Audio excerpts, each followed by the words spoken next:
বাবা, ও বা, আসো আসো, কষা মাংস খেতে এসো।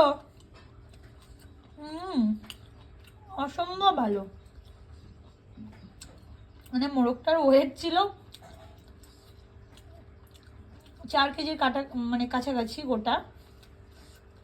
কেটে কুটে 3 কেজি 400 মতো হয়েছে। এত টেস্ট, মাটনকেও হার মানিয়ে দেবে। যে দেখো,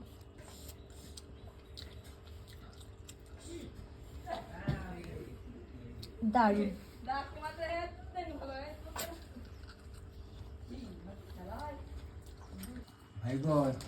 মাংস রান্নার আগে কষা মাংসের টেস্ট, এটা খেতেই হবে। মায়ের কাছে এলে তো খেতেই হবে। বাড়িতে নিজে হাতে রান্না করলে খাওয়া হয় না বিশেষভাবে। এর মধ্যে একটা মা গন্ধ থাকে না।